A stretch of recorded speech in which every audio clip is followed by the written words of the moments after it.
Hi friends, இன்றைக்கி தட்டைப்பயிரில் சுவையான வடை செய்யுது அப்படின்னு பார்க்கலாம். இப்போ குழந்தைங்க சம்மர் வெக்கேஷனில் இருப்பாங்க.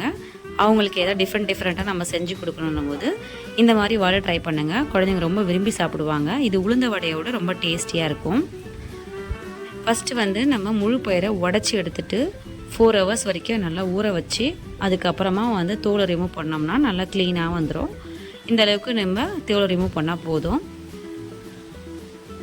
அதுக்கப்புறமா ஒரு துணியில் கழுவின பயிரை எடுத்து போட்டுட்டு தண்ணியெல்லாம் ஃபில்டர் பண்ணி எடுத்துக்கலாம். தண்ணி அதிகமாக இருந்துச்சுன்னா வடை நல்லா வராது. ரொம்ப தண்ணி மாவு தோசை மாவு மாதிரி ஆகிடும். அதனால் அந்த அளவுக்கு இல்லாததுனால ஃபில்ட்ரு பண்ணி எடுத்துக்கணும். ரொம்பவும் காய விடக்கூடாது. ரொம்ப ட்ரை ஆனாலும் அரைக்க முடியாது மாவை. அதனால் லைட்டாக வெட்டாக இருக்கணும். ஆனால் தண்ணி மட்டும் இருக்கக்கூடாது. அந்த மாதிரி எடுத்துக்கணும். இந்த மாதிரி கட்டி வச்சிட்டோம்னா அதில் இருக்க தண்ணியெல்லாம் கொஞ்சம் கொஞ்சமாக இறங்கி வந்துடும். இந்த மாதிரி கட்டி ஒரு 20 minutes வச்சோம்னா தண்ணியெல்லாம் ஃபுல்லாக கீழே இறங்கிடும். இறங்கினதுக்கப்புறமா நம்ம கிரைண்டரில் போட்டு மாவு அரைச்சி எடுத்துக்கலாம். இதுக்கு பார்த்திங்கன்னா வெங்காயம், கருவேப்பிலை, பச்சை மிளகாய் இது எல்லாமே ஃபஸ்ட்டு ரெடி பண்ணி வச்சுக்கலாம். வெங்காயத்தை சின்ன சின்னதாக அரைஞ்சிட்டு இதுக்கு பார்த்திங்கன்னா நான் 1 கிலோ பருப்புக்கு 5 வெங்காயம் எடுத்திருக்கேன். 5 வெங்காயம்னா ஒரு 1/4 கிலோவுக்கு கொஞ்சம் மேலே அதிகமாக இருக்கும். எடுத்துகிட்டு ஒரு 10 பச்சை மிளகாய் எடுத்துக்கிட்டேன்.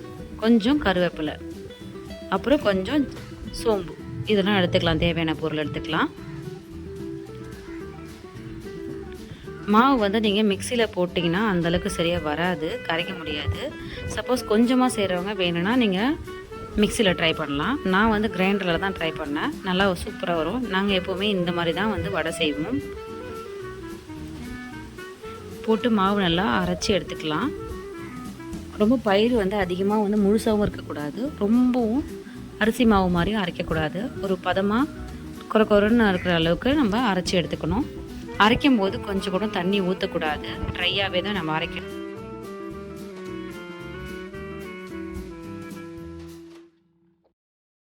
இந்த பதம் வந்ததுக்கப்புறமா எடுத்தோம்னா நல்லா கரெக்டாக இருக்கும்.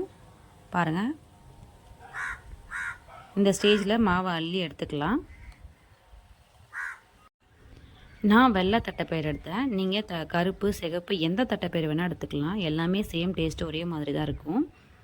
அதனால் நீங்கள் எந்த பயிர் இருந்தாலுமே எந்திரத்தில் போட்டு உடச்சி எடுத்துக்கிட்டிங்கன்னா 2 உடஞ்சி நல்லாயிருக்கும். அரைச்சி வச்ச மாவில் வெங்காயம், கருவேப்பிலை, பச்சை மிளகாய் இதெல்லாம் ரெடி பண்ணி வச்சுருந்ததை நல்லா போட்டு மிக்ஸ் பண்ணி ரெடி பண்ணிக்கலாம்.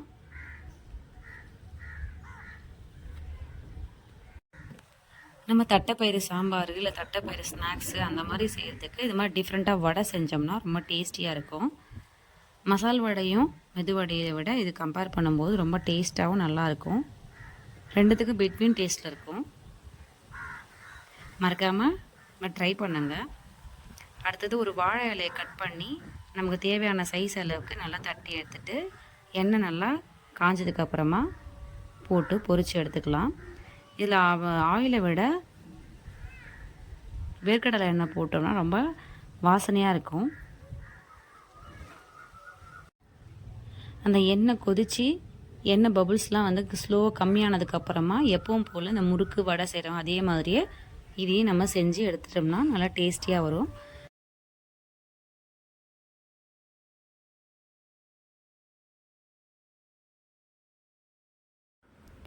எங்கள் வீட்டில் நாங்கள் செஞ்சோம், ஒரு வடை கூட மிச்சம் இல்லை. நீங்கள் செஞ்சு ட்ரை பண்ணி சாப்பிட்டு பார்த்துட்டு கமெண்ட் பண்ணுங்கள். இந்த வீடியோ உங்களுக்கு பிடிச்சிருந்தால் மறக்காமல் லைக் பண்ணுங்கள், சப்ஸ்கிரைப் பண்ணுங்கள். Thank you friends.